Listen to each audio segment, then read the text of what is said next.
네, 오늘은 시기심은 모두를 망친다라는 제목으로 하나님 말씀 증거할 때 크고 놀라운 은혜 받으시기를 바랍니다. 사람은 참 약합니다. 강한 것 같으면서도 사실은 약한 게 사람입니다. 사람이 왜 범죄를 하는가? 약하기 때문에 범죄를 하는 것입니다. 법을 무시하고 또 죄를 마음껏 저지르는 사람들이 보면은 대체로 강해 보입니다. 좀 무락부락하고 좀 뭔가 이렇게 그냥 뭐 배째라식으로 사는 사람들이 범죄도 많이 저지르고 그렇지 않겠습니까? 그런 사람들은 외면적으로 볼 때는 강해 보입니다. 그러나 외면은 강할지 몰라도 내면은 결코 강하지 않습니다. 내면이 약한 사람은 자꾸만 유혹에 넘어가게 됩니다. 별일도 아닌 일에 마음이 흔들립니다. 내면이 강한 사람은 어떤 사람입니까? 어떻습니까? 어지간해서 넘어가지 않습니다. 큰일 앞에서도 마음이 잘 흔들리질 않습니다. 이 범죄라는 것은 마음이 곧잘 흔들리고 넘어가는 사람들이 주로 저지르게 됩니다. 보통 사람이라면 얼마든지 참을 수 있는 일들을 내면이 약한 사람은 그걸 결코 참아내지를 못합니다. 그래서 각종 사건, 사고, 뉴스들을 보게 되면은 범행 동기들 이렇게 나오지 않습니까? 이 범행 동기들이 사실 별 이유가 없는 일들이 너무나도 많아요. 별것도 아닌데 보통 사람들이면 얼마든지 참고 넘어갈 수 있는 일인데 그걸 참지 못해서 범죄를 저지르고 그래서 험한 꼴을 당하고 그런 일들을 우리가 많이 보게 되죠. 스파르타쿠스라는 영화, 옛날 영화도 있었고 또 미국 드라마로 나온 작품이 있는데 그 내용을 보게 되면은 억울하게 잡혀와서 노예 검투사가 되어서 로마인들의 놀잇감으로 전락해버려 비참하게 죽어나가고 또 가족들이 속아서 무참하게 살해되고 그래서 이 검투사들이 주인과 귀족들을 죽이고 반기를 일으키는 내용입니다. 사람들을 죽이고 그렇게 사회적으로 어떤 문란을 일으켰다는 점에서 반기를 일으켰다는 점에서 물론 범죄이긴 하지만 여기에는 분명한 동기가 있습니다. 그렇죠? 자유를 박탈당했고 억압당했고 자신의 가족들이 아무 이유 없이 죽임을 당했고 이 범죄에는 분명한 동기가 있어요. 근데 요즘 범죄들을 보면은 그런 뚜렷한 동기들이 별로 없습니다. 뭐 묻지마 살인이라고 하지 않겠습니까? 왜 죽였냐 그러니까 그냥 기분이 나빠서 죽였대요. 어떻게 기분이 나쁘다고 사람을 해할 수가 있겠습니까? 보통 우리는 기분이 나쁘면은 기분 나쁜 걸 그냥 속으로 참고 감내하지 그걸 바깥으로 바로 들이내지를 않아요. 그러니까 약한 사람들은 내면이 약한 사람들은 그걸 참아내지를 못하는 겁니다. 여러분 뭐 기분이 나빠서 혹은 사회에 불만이 많아서 그래서 일 저질렀다. 이런 게 어떻게 이유가 되고 동기가 되겠습니까? 내면이 강하고 마음이 굳세면 별것 아닌 이유로 사람을 해하고 죄를 범하지 않습니다. 그러나 내면이 약하고 자꾸만 이 마음이 흔들리게 되니까 별것도 아닌 이유를 가지고 죄 짓고 스스로 방황하게 되는 것입니다. 자, 오늘 말씀에 대제사장들과 장로들, 바리새인, 서기관들 이 사람들이 주동이 되고 또 그 모였던 유대인들이 중심이 되어서 굉장히 중대한 범죄를 저지르고 맙니다. 그들의 손으로 하나님의 아들이신 예수님을 잡아서 고문을 하고 십자가에 못 박히도록 넘겨주었더라는 거예요. 여러분 이 일들을 주도했던 사람들이 어떤 사람들이었습니까? 누구보다 열심히 하나님을 섬기고 백성들에게 신앙을 가르치며 지도하는 사람들이었습니다. 하나님의 아들이신 예수님을 누구보다 믿고 섬기고 따라야 될 사람들이 바로 이 대제사장들과 장로들, 바리새인, 서기관들 같은 종교 지도자들이었습니다. 그런데 그런 예수님을 그토록 섬겨야 되고 믿고 섬겨야 되는 그 예수님을 십자가에 못 박아 죽이게 되는 감히 상상도 할 수 없는 중대 범죄를 그들이 저질러 버렸더라는 거예요. 왜 그랬을까? 몰라서 그랬겠습니까? 뭐 물론 그럴 수도 있었겠죠. 그러나 정말 이들이 그분이 메시아인지를 하나님의 아들이신지를 몰랐다라고 한다면 신중해야 됩니다. 신중해야죠. 지도자의 입장에서 죄인 하나를 판결을 해서 처형하는 일에 신중하지 않으면 절대 안 됩니다. 그 사람의 인생을 좌지우지하는 일이기 때문에 특히 권력을 가진 사람은 그 한 사람의 인생을 한 사람뿐만 아니라 여러 사람들의 인생을 좌지우지할 수 있기 때문에 그것을 결정할 때 굉장히 신중을 기해야 되는 거예요. 하물며 그 대상이 하나님의 아들이신 메시아일지도 모르는데, 일단 이들의 입장에서는 이 나사렛 예수가 하나님의 아들이신 메시아일 수도 있는 거잖아요. 그죠? 우리가 볼 때는, 우리가 믿을 때는 하나님의 아들이신 메시아지만 그들은 믿지 않았기 때문에, 그러나 설령 믿지 않았을지라도 하나님의 아들이신 메시아일 수가 있는 거예요. 그런 대상인데 어떻게 신중하지 않을 수가 있겠습니까? 그냥 일개 백성 하나 법으로 처리하는 일도 신중해야 될 텐데, 여러분, 그렇기 때문에 이들이 신중에 신중을 기해서 예수님을 십자가에 못 박았습니까? 그렇지 않았더라는 거예요. 이들은 이 일에 대해서만큼 전혀 신중하지 않았습니다. 그냥 마음이 가는 대로 행동을 했어요. 그래서 예수님을 체포하긴 했는데 마땅한 증거가 없었습니다. 당연하지 않겠습니까? 전혀 신중하지 않고 그냥 마음 가는 대로 했으니 증거가 있을 리가 없는 것입니다. 이들은 아예 처음부터 작정하고 예수님을 십자가에 못 박기로 결정을 했습니다. 그가 정말 하나님의 아들이신 메시아일지도 모르는데 그 위험을 감수하고서라도 그 예수를 죽이기로 결정한 거예요. 그러면 그런 위험을 감수할 만큼의 어떤 가치가, 분명한 가치가 있어야 됩니다. 그죠? 자기 생명까지 걸 정도의 어떤 중요한 가치가 있어야 그 일을 행할 수가 있는 거예요. 만약 그 대상이 메시아가 아니면은 적그리스도 사탄의 아들이다 라고 한다면은 큰 위험을 감수하고서라도 그렇게 할 가치가 분명히 있을 것이죠. 그러나 이 유대 지도자들이 볼 때 예수님이 메시아가 아니라면은 적그리스도 사탄의 아들 이게 아니라 그냥 나사렛 촌동네 출신의 랍비 중에 한 사람일 뿐이었습니다. 랍비 중에 한 사람을 죽이는 일은 별일 아닐 수도 있지만 이게 메시아라면 이게 얼마나 큰 일이겠습니까? 그럼에도 불구하고 그들은 무슨 유익이 있고 무슨 가치가 있어서 예수님을 죽였는가 따지고 보니까 유익이 없어요. 예수님을 십자가에 못 박았을 때 그들이 얻는 유익이 사실 별로 없어요. 아무런 가치가 없습니다. 예수님을 죽인다고 로마가 망하는 것도 아니고 자기들이 왕이 되는 것도 아니에요. 예수님을 죽게 해서 그들이 더욱 높은 명예와 부를 얻는 것도 아닙니다. 이미 이들은 부와 명예를 충분히 얻었고 누리고 사는 상태였어요. 자, 오늘 로마 총독인 빌라도가 이들의 마음 상태를 정확하게 꿰뚫어 보았습니다.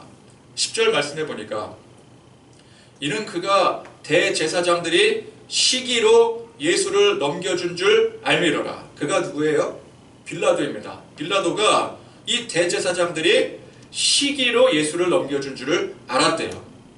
그러니까 이 대제사장들 비롯해서 이 유대 지도자들 또 거기 모인 유대인들이 예수님을 죽이려고 한 이유가 뭐라고요? 시기심이었어요. 시기심.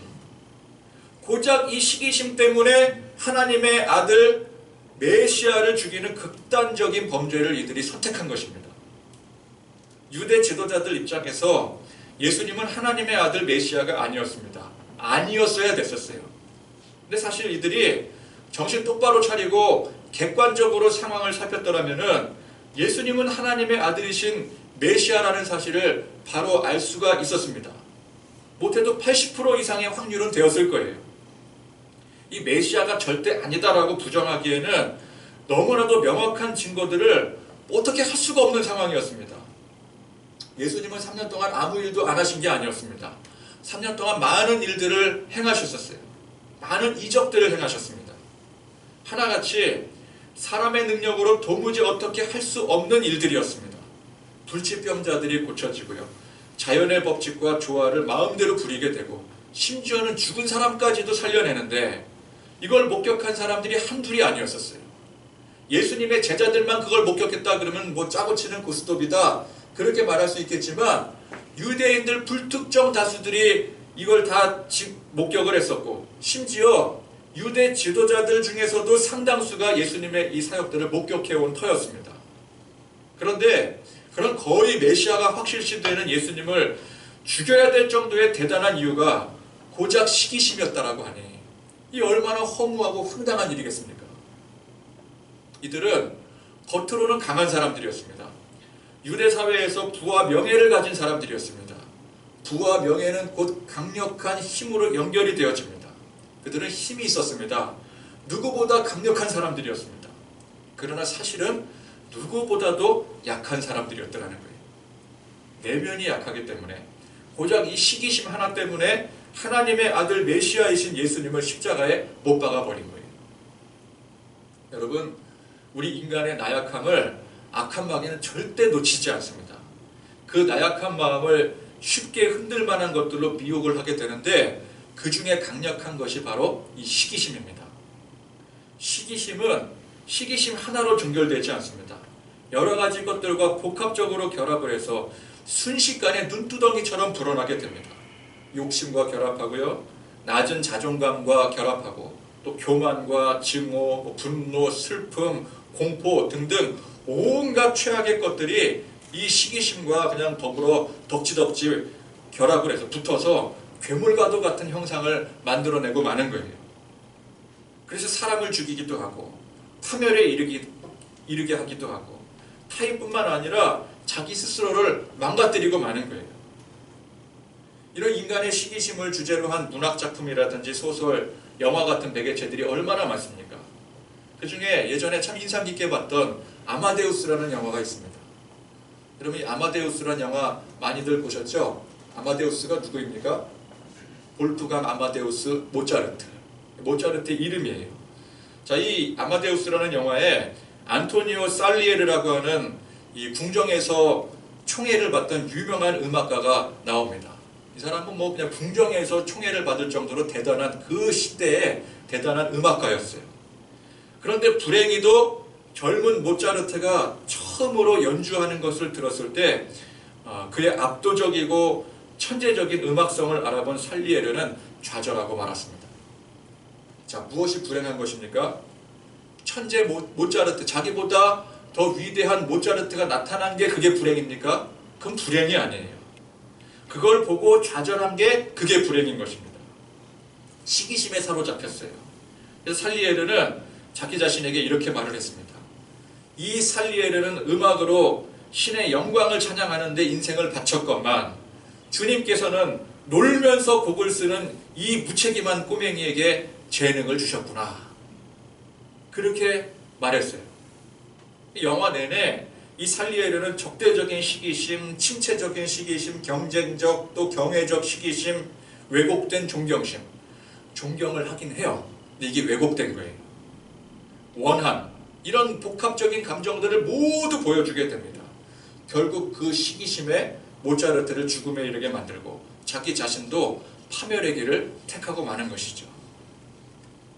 여러분, 이 시기심은 결국 그 시기하는 그 대상을 망가뜨리고 자기 자신까지 파멸시키고 맙니다. 뭐 그 대상을 망가뜨리지 못할 수 있지만 반드시 자기 자신을 파멸로 이르게 만드는 거예요. 이 시기심은 특히나 자기가 자신이 있어 하는 분야에서 두드러지게 나타나게 됩니다. 유대 지도자들이 자신 있는 분야가 무엇일까요? 백성들을 가르치고 말씀으로 가르치고 선도하는 게 그들의 전문 분야입니다. 다른 사람들보다 이거 하나는 자신 있는 사람들이에요. 근데 예수님은 그 분야에서 한 수위 정도가 아니라 몇 수위였어요. 여러분, 살리에르가 가장 자신 있는 분야가 뭐였어요? 음악 아닙니까? 음악? 근데 모차르트는 그 음악성에 있어서 살리에르를 능가합니다. 젊은데 능가해버려요. 저는 저보다 축구를 월등히 잘하는 손흥민에게 축구로 인한 열등감이나 시기심을 전혀 느끼지 않습니다. 1도 느끼지 않아요. 왜? 축구는 내 분야가 아니기 때문에 그래요. 저는 축구는 내려놓은 지 오래입니다. 예전에 한참 이렇게 이제 월드컵 붐 일고 그랬을 때 교회에서도 막 유니폼 맞추고 막 축구단 조직하고 해서 막 리그도 막 활성화하고 해서 축구 한참 했던 때가 있지 않았겠습니까? 저도 그때 막 나 축구 그냥 열심히 해갖고 나도 한번 진짜 뭐 제대로 한번 해보자 그러고 막 유니폼도 맞추고 그렇게 했는데 주전으로 한 번도 뛴 적이 없어요. 제 스스로 인정을 했어요. 나는 실력이 아무리 해도 늘지 않는구나. 그렇기 때문에 저는 저보다 축구를 잘하는 사람에 대해서 열등감 같은 거 느끼지 않아요. 여러분, 반에서 꼴등하는 애가 1등에게 열등감 느끼는 거 본 적 있습니까? 꼴등하는 애들은 1등하는 애들한테 절대 열등감 느끼지 않아요. 그러나 2등은 1등에게 열등감을 느낄 수 있습니다. 충분히 1등을 시기하고 질투할 수 있어요. 2등의 위치가 그래요. 내가 자신 있어 하는 분야에서 나보다 더 탁월한 자가 나타났을 때 나도 모르는 사이에 시기심이 피어오를 수가 있는 거예요. 그것이 결국은 나를 지배하게 되는 것입니다.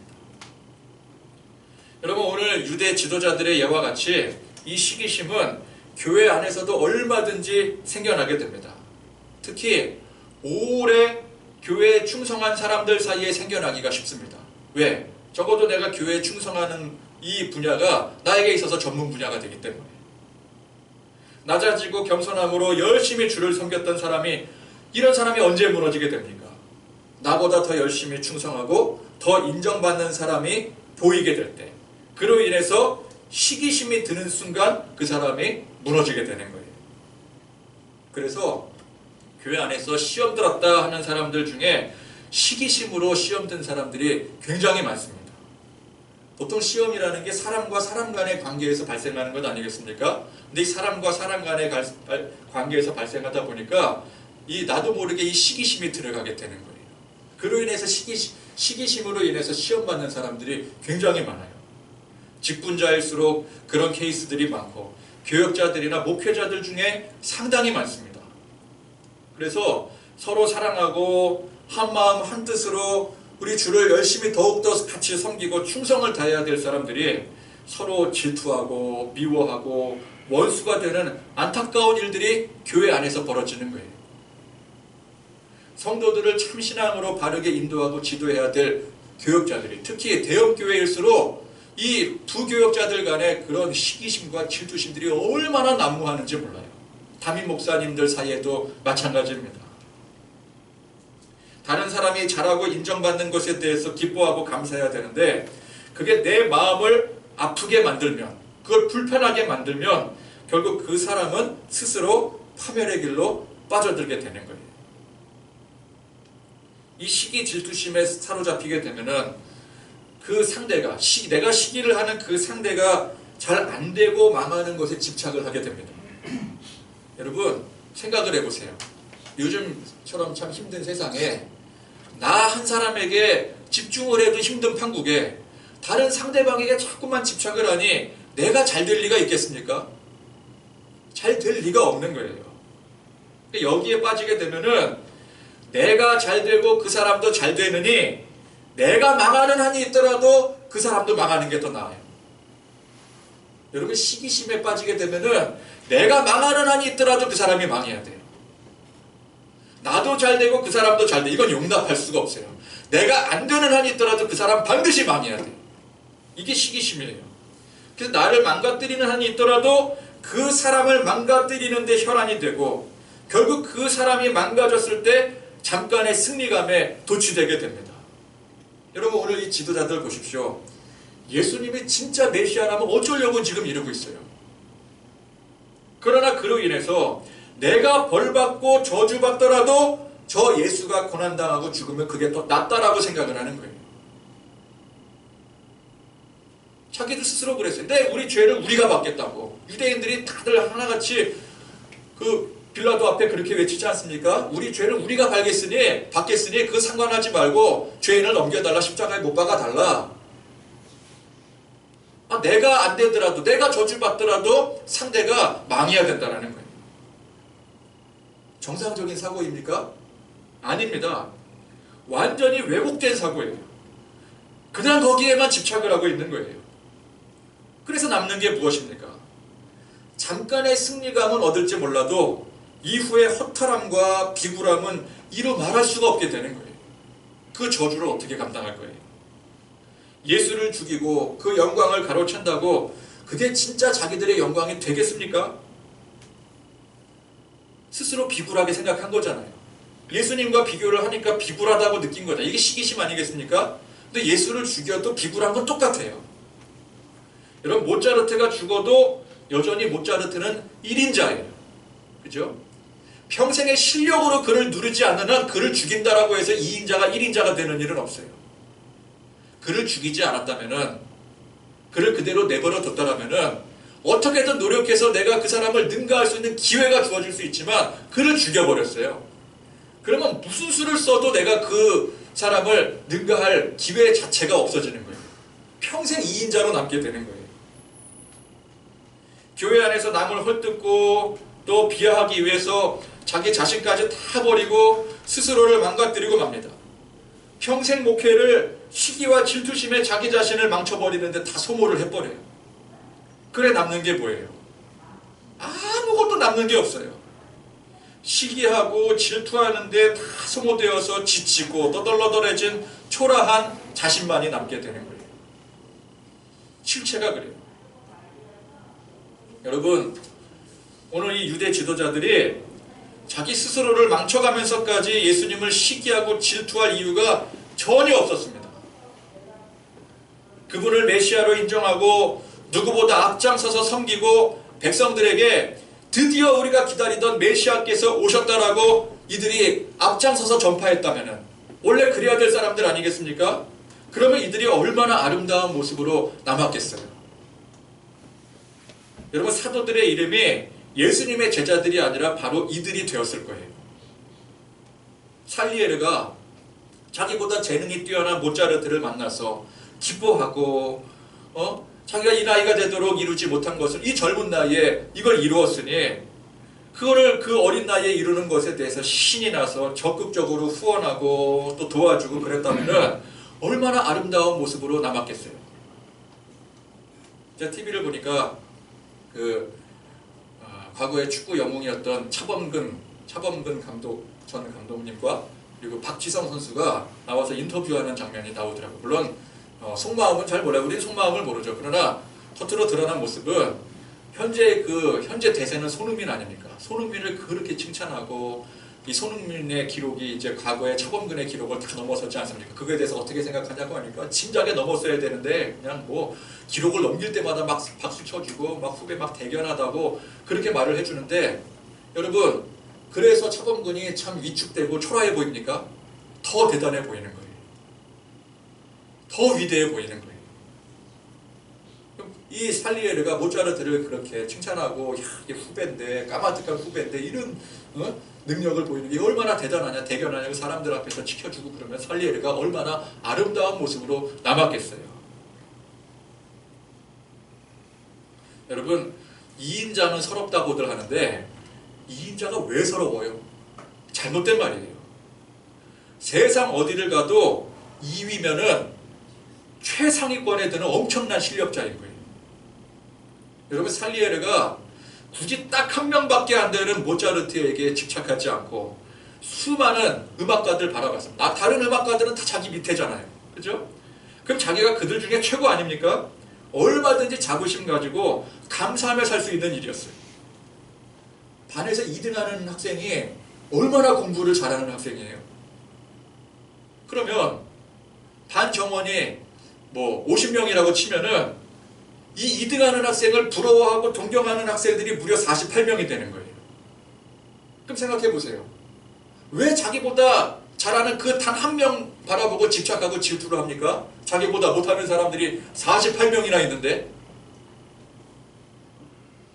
교회에서 나보다 더 잘하고 충성하는 사람이 있다면 반갑고 감사한 일 아니겠습니까? 우리가 조금이라도 이 험난한 세상에 이 주님의 나라 확장하는 데 있어서 사명을 걸고 사는 사람들인데 그런 나보다 더 탁월한 사람들을 통해서 더 많은 사명 감당할 수 있으니 이게 얼마나 좋은 일입니까?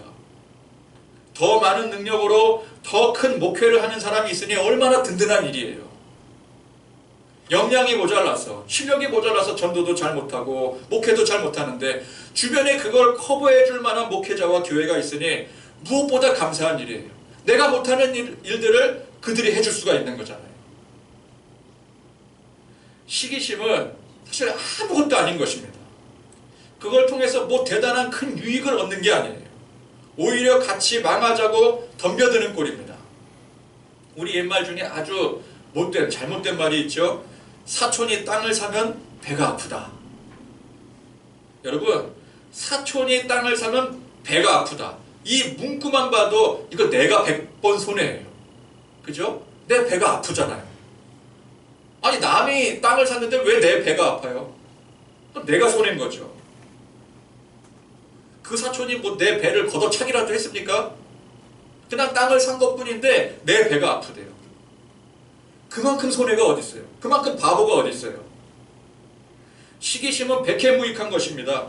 조금이라도 유익한 게 없어요. 그런 어리석은 마음을 가질 아무런 이유도 없고 그냥 그건 쓰레기로 버리면 그만인 거예요. 시기심을 가진 상태에서 상대방이 망한다고 내가 잘 되는 게 결코 아닙니다. 그건 같이 망하는 거예요. 그러나 시기심을 버리면 상대가 잘 되고 그로 인해서 나도 같이 잘 되는 겁니다. 사촌이 땅을 사니 야 정말 잘 됐다. 열심히 살더니 드디어 결실을 맺게 되었구나. 진심으로 기뻐해주고 축하해주고 그러면 일단 배도 안 아프잖아요. 그럼 그것만으로도 이득이죠. 마음이 더욱 넓어지잖아요. 관계도 좋아지잖아요. 얼마나 좋습니까? 여러분 1등을 존중해주면 그 1등으로 인해서 사회가 더 발전합니다. 그러나 1등을 시기해서 그를 죽이면 사회가 발전을 하겠습니까? 1등이 없는데. 예전에 어떤 목사님이 우리나라 문화는 1등을 시기하고 죽이는 문화라고 했어요. 정말 그런 것 같아요. 조선 한 후기 정도부터 지금까지 보면은 우리 문화는 분명히 1등을 죽이는 문화가 맞는 것 같아요. 누가 좀 유명해지고 좀 잘 나가면 배 아픈 사람들이 왜 이리 많은지 아마 사촌이 땅을 사면 배가 아프다 이 말이 그 시점부터 나왔을 것 같아요. 그 이전에는 안 그랬을지 모르겠지만 어떻게 해서든지 1등 자리에 있는 사람들 그냥 그 자리에서 끌어내리려고 혈안들입니다. 별 음모들을 다 들이대면서 옛날부터 그래 왔었잖아요. 옛날부터 이 당파 싸움이라는 게 뭐예요? 이 정치 세계에 과거 이 조선 후기 때 얼마나 그냥 누가 하나 권력 잡으면 그 사람 끌어내리기 위해서 막 결합을 모함을 다 해대고 그래서 정권이 얼마나 많이 바뀌었습니까? 왕은 하나인데. 그러니 발전이 없죠. 1등을 존중하면 그만큼 수준이 오르는 1등만큼 수준이 오르게 돼 있어요. 어떤 탁월한 능력자가 나타나게 되면은 그 사람을 쫓아가기 위해서라도 그만큼 실력이 늘게 돼 있어요. 근데 그걸 죽여버리니 맨날 수준이 그 밑에 머물러 성장을 하질 않는 거예요. 1등을 헛뜯어서 끌어내리고 강제로 끌어내리고 그 깜냥이 안 되는 사람이 1등 자리에 앉게 되면 결국 다 망하게 되는 것입니다. 예수님의 그 본래의 자리에 깜냥이 전혀 되지 않는 제사장들, 이 지도자들이 억지로 앉으려고 하니까 안 망하고 배기겠습니까? 여러분 1등 혹은 실력자, 나보다 나은 사람을 인정하고 우대하면은 다 같이 사는 거예요.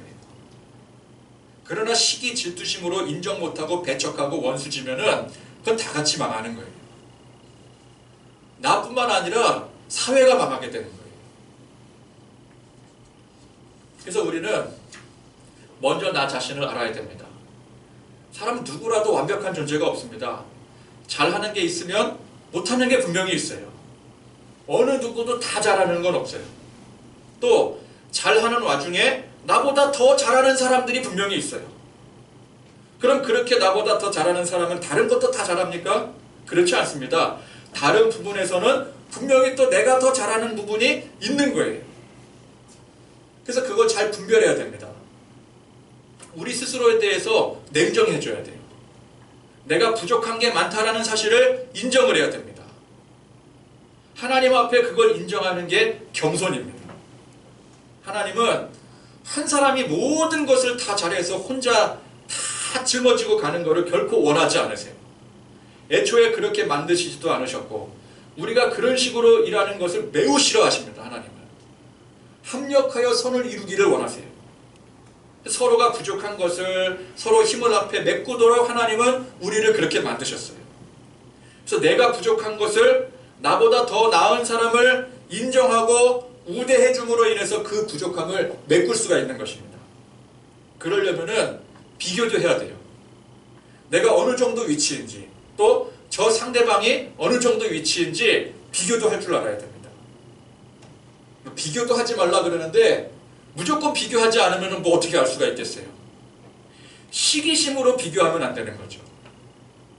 서로의 부족함을 잘 메꿔서 선을 이루려고 하는 의도로 비교를 해야 됩니다. 비교했을 때 저 사람이 더 낫다라고 한다면 그걸 객관적으로 인정하고 우대를 해줄 줄 알아야지 그걸 가지고 배아파하면 안 되는 거예요. 그렇게 비교를 하면 안 되는 거예요. 그러니까 비교를 하더라도 제대로 된 비교를 해야 되는 것이죠. 나 자신을 알고 나보다 더 나은 상대를 우대를 할 때 우리는 비로소 감사할 수 있는 것입니다. 교회에 나보다 더 나은 사람이 있으면 그 사람으로 인해서 교회가 더 나아질 수 있으니 감사한 거예요.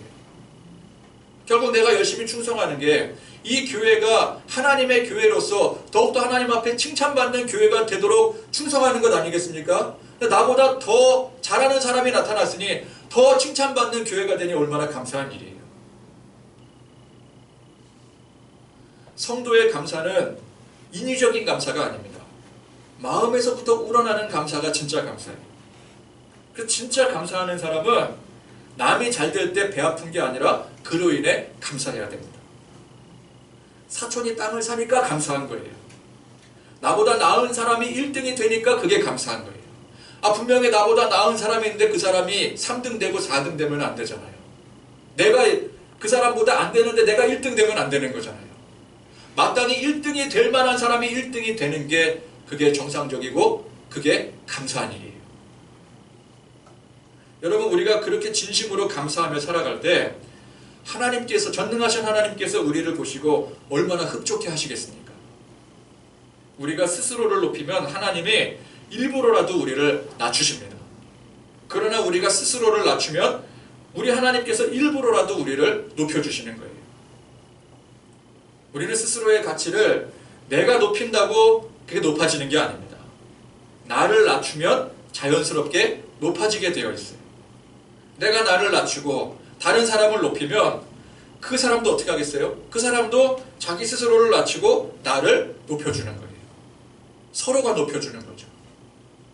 여러분, 그러면 1등이나 2등이나 이게 사실 무슨 의미가 있겠어요? 다 같이 승리자요, 다 같이 사는 길이에요. 예수 믿는 사람들은 외면이 강한 사람들이 아닙니다. 내면이 강한 사람들이에요. 굳건한 믿음과 마음으로 흔들리지 않습니다. 악한 마귀가 우리 마음을 흔들려고 시기심과 질투심을 집요하게 우겨넣습니다. 자꾸만 나보다 더 나은 상대를 등장을 시켜서 비교하고 좌절하게 만들어요. 그러나 그럴수록 우리는 항상 나를 낮추고 겸손히 나를 낮추고 냉정하게 나를 바라보고 그래서 그 사람을 높이고 그로 인해 하나님 앞에 감사하면 되는 거예요. 그럼 마귀가 배가 아픈 거예요. 내가 배가 아픈 게 아니라 마귀가 배 아픈 거예요. 마귀가 꼼짝 못합니다. 그런 사람은 뭐 2등이 되었건 꼴등이 되었건 상관이 없어요. 나보다 더 나은 사람이 있으므로 다 잘 되는 거예요. 여러분, 남보다 조금이라도 더 나은 사람 되려고 노력하지 마십시오. 이 사회는 남보다 내가 더 나은 사람이 되려고 노력하는 사회예요. 근데 우리 그렇게 살면 안 됩니다. 여러분, 사람을 경쟁 상대로 삼지 마시기 바랍니다. 도끼를 품고 노력하면 그 노력한 뜻을 이루어봤자 그로 인해 서로가 망할 뿐이에요. 그러나 의로운 마음을 품고 노력을 하면은 그 이상의 뜻을 이룰 수가 있는 것입니다. 교만을 버리고 겸손을 택하면 우리 안에 시기심이 자랄 틈이 없어지게 돼요. 우리 겸손히 우리 주님을 섬기면서 또 그 주님을 섬기는 그 믿음과 그 감사의 마음으로 우리 다른 사람들을, 나보다 더 나은 사람들을 존중할 때 주 안에서 올바른 온전한 뜻을 이루고 살아가는 그런 저와 여러분들이 되실 수 있기를 간절히 축원드립니다. 아멘.